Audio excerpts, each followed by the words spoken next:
Hello, good morning, good afternoon, good evening, everyone, wherever you are joining us from. Thank you very much for joining us for this kind of differently timed What's to Believe in Serverless webinar. I am super excited for our guests, plural, today. But before we get into that, there are quite a lot of things happening this week in the world of Believe in Serverless.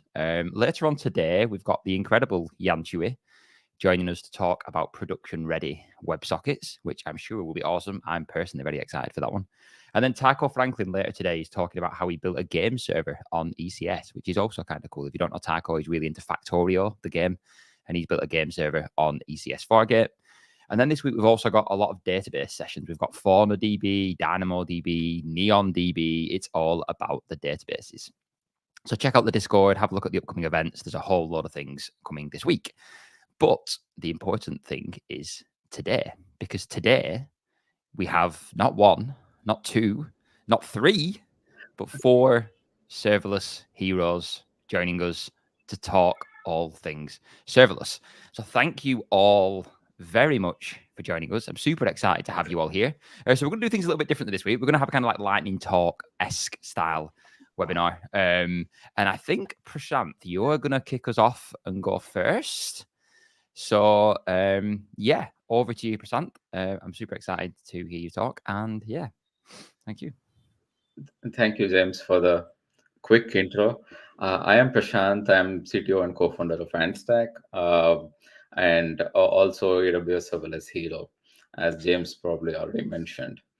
So today I am talking about serverless for GenAI. So let me kick that off.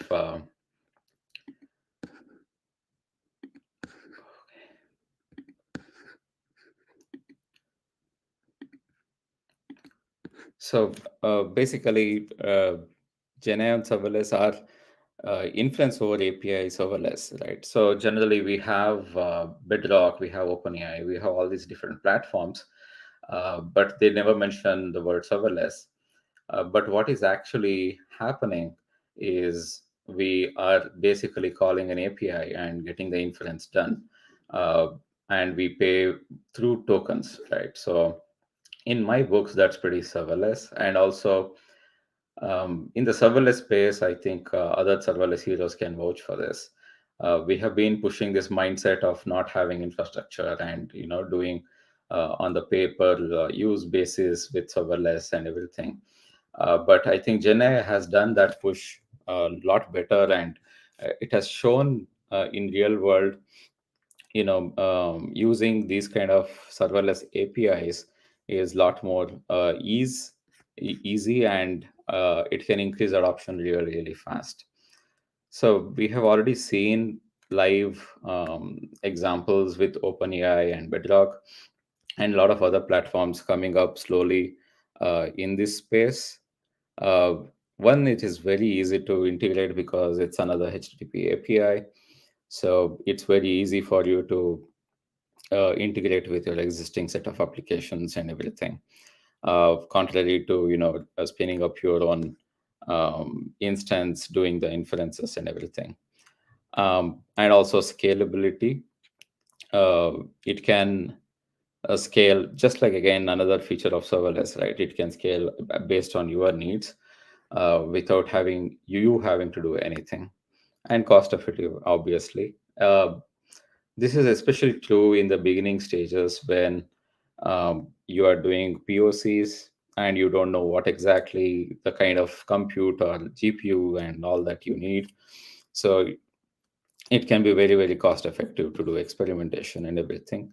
Probably even when you want to do prod, this can be more cost effective. So quickly looking at, if you were to host the model yourself, you are kind of get into this choice that you need to make, like what kind of GPUs, what kind of size of the instance you need to have. And this can be very, very cognitively tiring. Let me make this. Okay. Okay, anyway, let it be. I can also kind of go into, yeah. the Hugging Face, for example, you have so many different choices and so many different pricing. You need to do really good capacity planning to actually get going with this setup. So one question I kind of always had was, how does this influence adoption, right? So I have been looking at this MTB leaderboard for text embedding models. So generally, like whenever I speak to somebody, they say, okay, what embedding model are you using? And generally they respond with one of the OpenAI models, right? It's whether text embedding large, small, and all of that. But when you look at the leaderboard in the Hugging Face for text embedding models, you don't see those models in even top 20, I think. uh, Probably they come around 24, 25, somewhere like that, right? So but still, you see from the usage perspective, everybody ends up using the models which are, yeah, you can see text embedding 3 large here in number 25 in the leaderboard. So what the ease of use and ability to do the inference over API, HTTP API, kind of improves adoption. Even though there are probably better models available, obviously this is a generic leaderboard. You have to take these models and apply your use case and see which one works best for you. But still, the if I want to use this first one, for example, or any one of these top five, then I need to go through figuring out, where do I host it, what capacity planning I do about it, what kind of GPUs they need, and everything. So there's a lot of cognitive load in making those choices. While if you are doing API inference on HTTP, you don't need to do those things. So it's much easier. So some of the platforms today, we have AWS Bedrock, uh, which again you do price pay per token. So it's pretty serverless. You pay for token. They also have other models where you can pick an instance and everything, but still they have kind of both the models, right? Um, then we have Hugging Face also. Like they have this model of uh, picking the instance and everything, but they also have the serverless model. And we have Grok, that is, they also have paper token model. So again, giving you the same benefits. Uh, and you can also look at OpenAI if you are into the OpenAI models. Unlike Bedrock or Hugging Face or Grok, the OpenAI only allows obviously their own models. With respect to AWS, you have other models available. Um we have Llama and Mistral and all of that happening here. We also have model from Anthropic. So yeah. So overall, I feel the mindset push of not having infrastructure and pushing per pay per use has been is much better pushed with Gen AI, because the hardware complexity of hosting it yourself and managing that is a lot more complex here.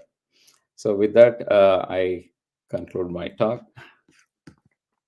Awesome. Thank you very much for that, Prashant. And yeah, I completely agree. Actually, it's kind of interesting. It's one of the first things that AWS have released in a long time that doesn't have the word serverless stuck after it, at least with Bedrock. And it's probably the most serverless of all the things that have Yeah, been released recently. So yeah, that was awesome. Thanks for that. Yeah, it's yeah, certainly a good way of thinking about Gen AI. yeah. One of the reasons probably again is you mentioned serverless for the traditional conventional stack. You don't. This is a completely new service. There was nothing like that before. So maybe you don't need to call it serverless. If it is SQL, you need to specify, okay, this is serverless because there is other Mhm. ways of doing SQL, right? So probably I'm just making it up. Yeah, I think I'm sure I've seen something somewhere. I don't know who it was. Someone online, and it was like if the service doesn't have the word serverless after it, it's probably serverless. SQS, Lambda, SNS, EventBridge. Yeah, no, that was awesome. Thanks a lot for that, Prashanth. Thank you. Next up, we are going to have Dhaval. Hey, Dhaval. Hey. For anybody watching live, by the way, I am absolutely surprising everybody else here with who I'm picking next. There's no plan here. I'm winging it. So, Dhaval, over to you. Thank you, James. Thank you for the opportunity, and it's actually good time. It's almost 10 years since Lambda became available in general to everyone. So before I go into that, let me start with a quick introduction. My name is Dhaval Nagar. I run a development and consulting firm at Gambit, based in India. I'm a serverless hero since 2020. Quick thing. So I started using Lambda in 2014 towards the end when it was launched, or 2015. I mean, it was at that time there was no other integration. The only integration available was still the S3 trigger, and luckily at that time we had a use case. We wanted to process large DSLR images and make it small enough just so that, given 10 years back, the scarcity of 3G, 4G, 5G internet everywhere, we were using very specific low internet kind of areas, and we wanted to download those images faster. So that was my first interaction with Lambda in general. At that time, it was still function as a service, and I come from a, so this is 2014. So I'm actually building software professionally. By professionally, if I build the software, I get paid for it since 2003. So this will make it almost 21 years. And when I started my career as a full-time application developer in 2006, I had to actually fill up the form, and I had to explain what exactly is the purpose, why we need a new servers to my company. We need to justify all the reasonings, and we need to do some kind of a baseline calculation, which I was not very good at that time, very honestly. And initially, in the early days, I used to be a Java developer for the first 2006 to 2010. I was a Java developer. So we need to put all sort of schematics. We need to put all sort of reasonings, and then explain. And then after a few weeks or few months, we usually get a server, and that is something we need to run, prepare to deploy our application and stuff like that. So from that to different services over the period of time, again, cloud-based, dedicated hosting, VPS, shared, to finally landing on something like Lambda.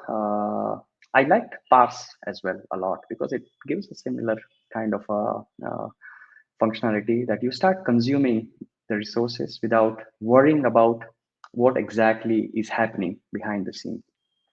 I like Lambda really a lot. Over the years, I have used it a lot from 2014 to now. I like some of the great additions by AWS, like step functions, EventBridge, serverless databases. Again, whether they are fully serverless or not, that's like a debatable thing. But still, growing from function as a service to an ecosystem where there are whole suite of services available. You can utilize all of these services in different combination, and you can build an application out of that. That itself is like a great achievement. We are at the 10-year mark. I still remember the UC Berkeley PDF, that documentation, that 10 years, within the 10 years, serverless will represent something, whether we have achieved that or not. But still, I see, like Prashanth mentioned in the first part, that the growing set of services, growing set of tools, growing set of functionalities or the offerings, either from the major cloud providers or even from the third party, very dedicated services. In space of data, something that we have seen over the last few years, the category of databases which are available as a data, as a service, which are consumable, you integrate into your application and you pay for what you have used. To most recent generative AI, most of the popular services, whether it is OpenAI, whether it's cloud, whether it's a few other, which are available in a consumable format. You do not need to worry about the infrastructure choices. Very honestly, I still feel that a lot of people may not be comfortable in putting all the calculations right when in terms of uh, kind of putting things in numbers, that what exactly will be the capacity that you require. It is like on the go basis, every application is different, every use case is different, so you don't know what exactly you will be utilizing, but you still end up putting a lot of calculations. So to me right now, what I feel is there are enough services, there are enough resources within the AWS and outside the AWS which are available. I can actually put those together and go from 0 to 1. It still works. There are plenty of use cases, there are plenty of case studies from different companies, different size, different use cases who have done that. At some point, yes, they need to make a conscious choice whether they want to continue running or they want to kind of change or replace the parts that were like either serverless before, and then now they want to change it to something else, which I still believe that the overall ecosystem, the way it is designed, it's like an API endpoints available that you can actually integrate with enough orchestration and different patterns. So you can actually still replace things. So overall, it's an hexagonal, evolvable, and adaptable architecture. So that's the freedom, that's the choices that are available. So I still continue to use that as a practice. So if I'm designing something, the first day is, can we do it pure serverless? If we can, let's go with that.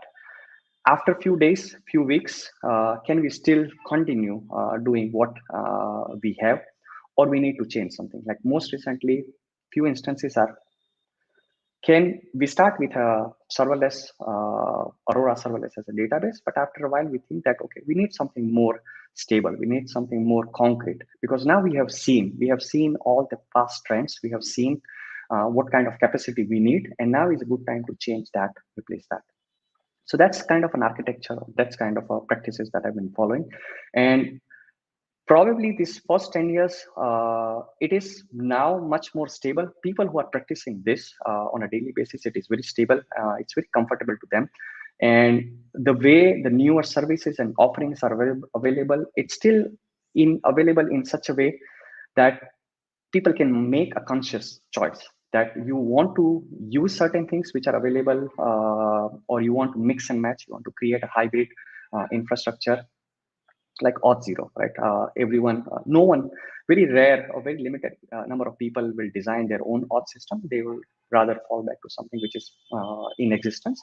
In a way, they are just consuming that as a service instead of building it from scratch. And then in future, they want to replace that with something else, they can do that. So that's my experience, and I believe that will still stay and grow from this point onward, as we are seeing more companies, whether it is a different part or a category like AI, databases, authentications, event buses, caching. All those categories have a good number of players who are actually giving or offering the services, which is API or resources available as in a consumable format. So yeah, I think this will evolve from this point to many new things down the line. So that's it from my side. Awesome. Thank you, Dhaval. I very much remember, similar to you do, when you had to get sign off to deploy things to a server or get a new server. I've been there. You did Java and I did .NET. I've battled with IIS. You've battled with Linux. Like we've both been there, it seems. So I know the first time I used Lambda. Go, sorry. I had an option of .NET, but I still went with the Java. I liked it much better compared to .NET.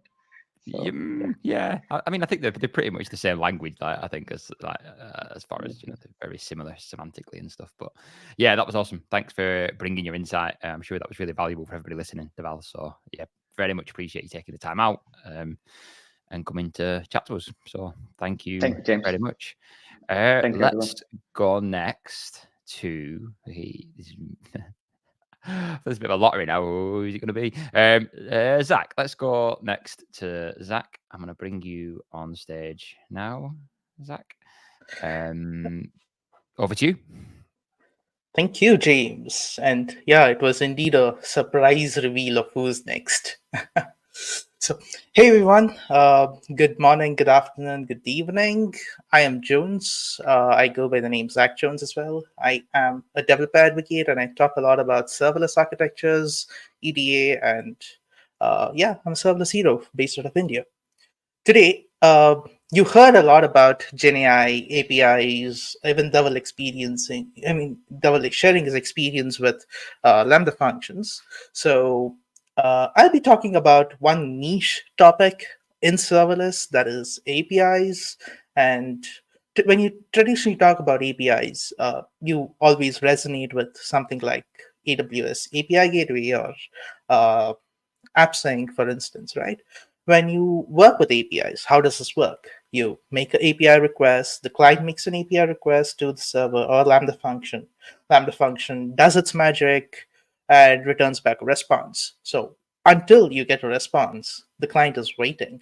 So what essentially happens is for the user who is trying to interact with the system, they have to wait. It's probably the latency that will drop people off, telling, hey, this thing is very slow, right?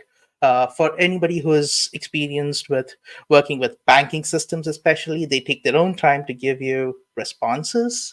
So what really happens is when you request and you wait, it is a poor experience. It affects your application's performance in a way because it adds a lot of latency. So with Lambda functions has its own way of deploying APIs using HTTP endpoints using the Lambda function URLs. So with Lambda function URLs, there's something called as response streaming. When Prashanth was talking about a lot of GenAI APIs, Lambda function invoking GenAI APIs, GenAI takes its own sweet time to give you back a response. And the generated response may be a huge chunk of data. You may not be able to return the whole payload as such as is to the client. You may have to chunk it, return it. This is exactly where something like response streaming kicks in. So what is response streaming? I was talking about this latency, the time to first byte.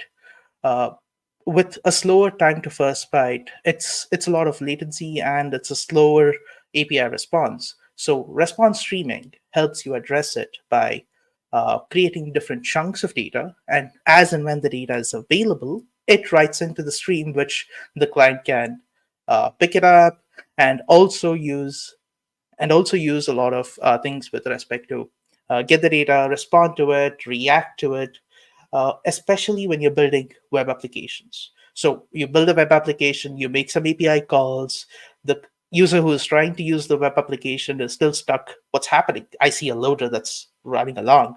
So using response streaming can help you get that time to first byte reduced. And with the reduced time to first byte, you get data as soon as it's available. And once you have the data available, you can render it on your website or web page or whatnot, so that the user knows, okay, hey, something's happening. Especially when you have a large payload of data. Say, for example, there is a limitation with the payload size being 6 MB, and most of the times you may have to return a larger files as well. For example, files out of S3. You have a huge PDF file or a huge CSV file on your S3 bucket, and you want to retrieve it. How do you retrieve it? You get a signed S3 URL, and you try to fetch it. It takes some time, and while still waiting, response streaming could be a right fit, right approach for you to make those calls, so that you can download the file and ensure that the response is smooth because there's chunks of data that's been returned and it downloads the whole file. Especially when you're building with response streaming, there are certain limitations to it because response streaming is built on top of Node.js. Just moments ago, you heard James talking about .NET and Dhaval talking about Java. So unfortunately, response streaming is built on Node.js streams. So this is something that's available on Node.js. So if you're somebody who's building Lambda functions with Python or Java or .NET, you may have to use custom runtimes and use the APIs for runtime APIs to write into the streams and use response streaming, but that's a overhead, especially if you have to manage it your own self, right? Managing your own custom runtimes not a fun activity to do. So when you're building these, there's something also called as Lambda Web Adapter.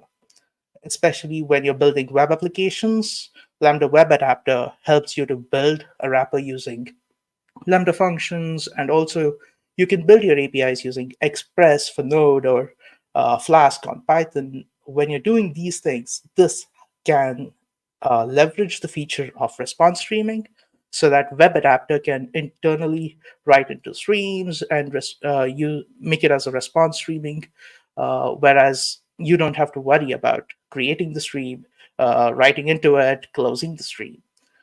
Especially when I'm talking about closing the stream, Lambda function uses Node, like I called out earlier. What happens is that you, as a Node.js developer, you could use the writable stream package as well and write directly into the stream. And when you do that, you have to manually close the stream. You write a bunch of data and then close the stream at the end of the response. So, which is a pain. So Lambda function introduced something called as pipeline method. So pipeline method internally uses different utils and is again using the Node.js streamable package itself. But what happens is a pipeline handles the closing of streams, ending it, and does the crazy things that you don't want to do, right? So when you have response streaming available, you can just take it from the buffer, write it into the stream, and let the pipeline do the magic. So what are these use cases that's a right fit for using response streaming? Response streaming could be really great, but sometimes if the payload is limited, if the payload size is really small and you are okay with the latency, may not be a right fit. So some of the use cases that response streaming really fits is when you're working with GenAI, you're getting responses from third-party systems and making them available to the client as and when it's available. And also, especially when you're working with real-time systems, where the data has to be available in near real time. So for example, when you're working with IoT devices, there's one sensor that goes off and you have the data from the IoT device, you need to notify a system. So response streaming could be a good fit there because as the data comes in from the IoT system, it can take it in and send it across. But when you're using a lot of heavy lifted systems, especially when there's a lot of payload that you would have to send, it is really good fit where it can break it into chunks, send them out. And also, when you're trying to build APIs with web applications, especially web applications, this is a real good experience. And for those of you front-end folks who are building server-side rendering, you have Next.js and you're doing some server-side rendering. What really helps with response streaming is that you can control the way how you want the rendering to happen, as and when there's a data change, make those renderings, all of that using response streaming. So response streaming is really great, but there's a little catch to it. What's the catch is, of course, it can send large payloads. There's a soft limit of 6 MB, and when you want to increase it, yeah, you can do it with AWS support because it's a soft limit. But once you exceed the 6 MB limit, what happens is you have to pay for the data transfer from the Lambda function.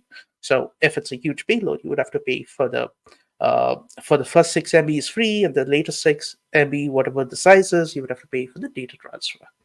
There's also a catch on the network bandwidth. So what happens is the network bandwidth uses 6 MB. It gives you without limitation, but post 6 MB, it creates a 2 Mbps speed. So yeah, it can reduce the speed at times if it's a larger payload. So you have to be mindful, especially when you're building with serverless. You would have to be mindful of a lot of things because there are limitations. There are certain boundaries or gatekeepings that you would have to be mindful of and build around it. But that doesn't stop you from building serverless. And especially APIs, when you're building on response streaming, it makes your response really quick. So with that, I probably end my talk, slight lightning talk about response streaming.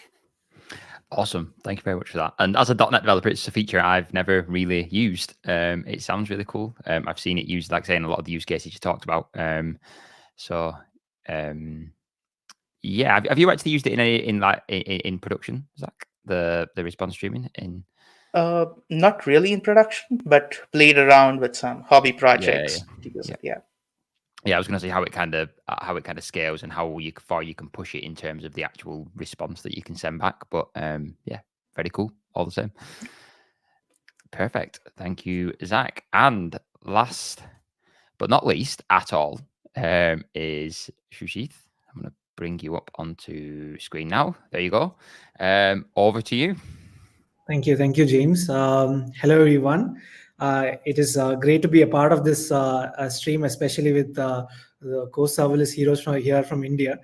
First of all, I'll start with my introduction. I'm Srushith R. I work as the head of engineering at a startup called Confub.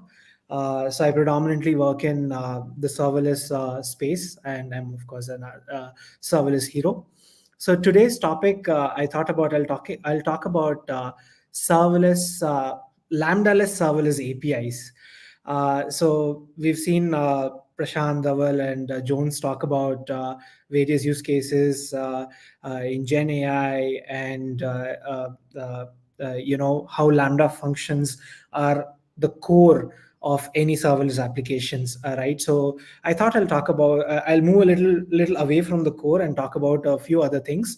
As we all know, serverless is not equal to Lambda functions, right? It's not just Lambda functions. There are much more to it.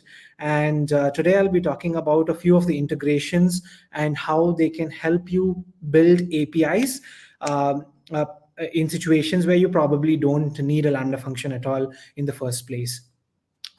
So why do we use Lambda function? It's a compute service. We use it when we want to do some kind of a logic, some kind of a business logic.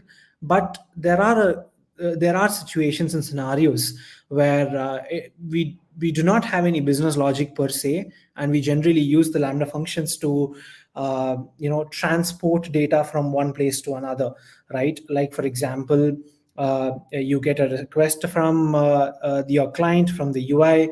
All you want to do is update or store the data in DynamoDB or RDS or any other data store, right?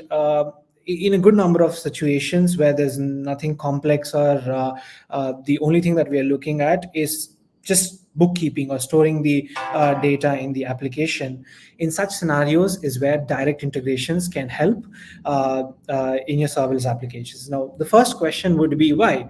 I have a Lambda function. I'm comfortable with it. And I obviously know the programming language. It's much more easier for me.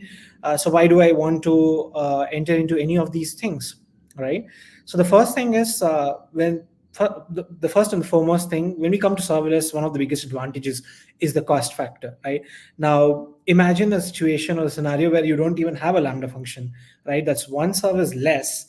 That means one service for which you have to pay less, or rather no cost in this case, right? So that's the first thing. And the second thing with when we talk about Lambda functions or serverless, how can we not talk about cold starts, right? I mean, they go hand in hand, right? So whether you want to talk pro or con about it, we need to talk about it, right? Now, when you don't have a Lambda function, you cannot have a cold start, right? So by means that your API becomes much more faster, and the entire experience becomes much more better, right? Having said all of these things, it's not that taking this approach is always the go-to option. There are some disadvantages or difficulties while taking this approach. One of it being that testing becomes a little more challenging, because if you write a programming language, Python or Node or whatever, it's much more easier for us to run it locally, validate and test it out. But when we try to do a direct integration, it's a little more difficult to test it out, especially locally, which has always been a challenge with serverless applications anyway, right? The other thing being, especially if you look at API gateway or AppSync, you are kind of pushed towards learning something new, which is VTL. I mean, of course, there's JavaScript, JS resolvers as well available now, but that is something that you'll have to learn. Unlike if you have your Lambda functions, it is up to you whatever programming language you want to choose, you're comfortable with, you can go ahead and do it. But with direct integrations, that's one another thing that you'll have to learn. But as it is with any other case, it's always trade-off, right? So is it testing plus extra learning curve, or are you looking more towards, okay, I'm going to set it up once and I'm just going to it's a very basic setup, I'll just be done with it, right?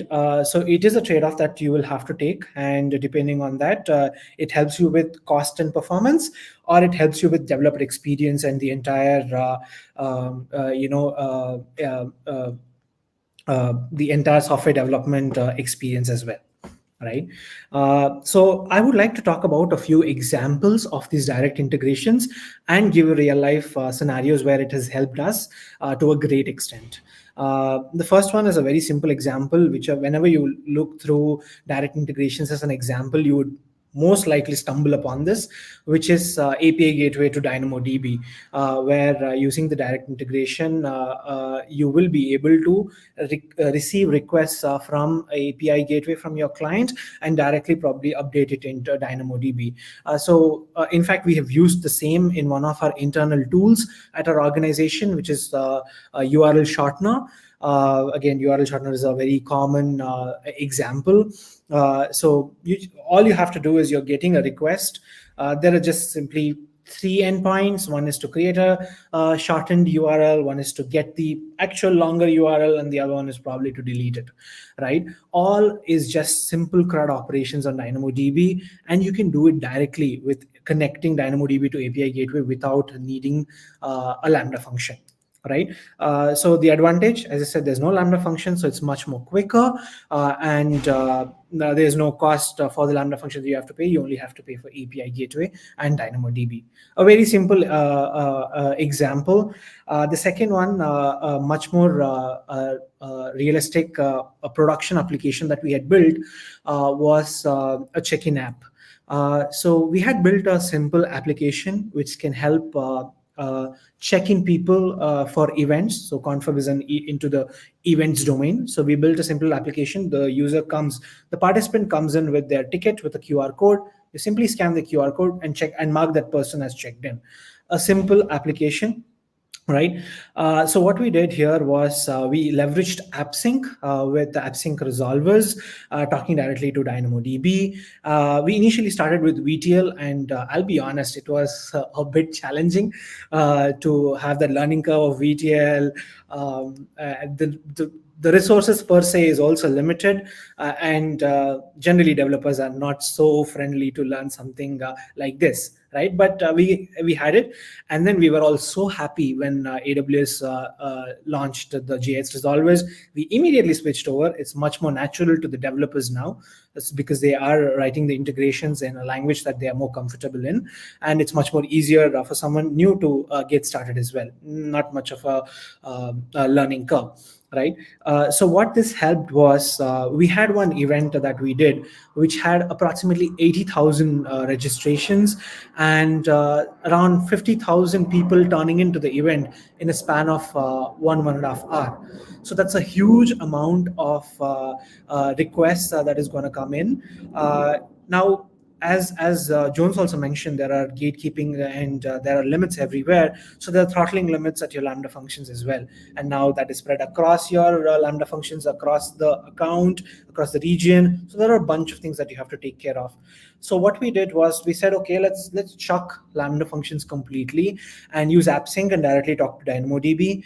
And we were able to scale the applications. Of course, Serverless can scale, and we had increased the limits for AppSync and all the other things beforehand. But the best thing is we did not have any Lambda cold starts, so it was super quick, and we were able to we only had to focus on two services, which is AppSync and DynamoDB, and didn't have to worry about the Lambda functions. Again, all of this was possible because we did not have any complex logic, business logic involved. But if it is, then it's always better to switch over to the Lambda function. And last, I would like to conclude with another use case, which is with respect to step functions. Again, at Confab, we have a feature where we can launch email campaigns to all the participants who had registered for the event. As I said, in this particular case, there were some 80,000 registrations for the event, and we had to launch an email campaign. So when you launch an email campaign for such a large number, you have to take care of a lot of things, all the way from the sending rate on SCS. You have to make sure that you send the email only once, not twice. We cannot, someone would not like to receive the same email twice or thrice, right? It has to be exactly once, and all those things. So we said, okay, step functions is probably the best approach given that it can orchestrate. So we leveraged a lot of the direct integrations available where we used the step functions map state, and we simply had all the list of recipients added to S3 and used the map state, distributed map state of step functions to loop through the data in S3 and directly use the AWS SDK integrations to trigger the SES email function right from step functions.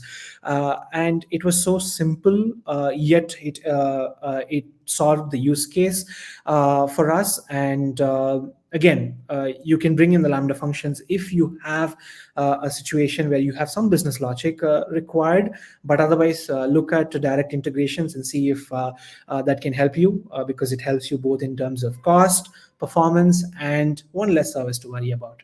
So that's pretty much it from my end.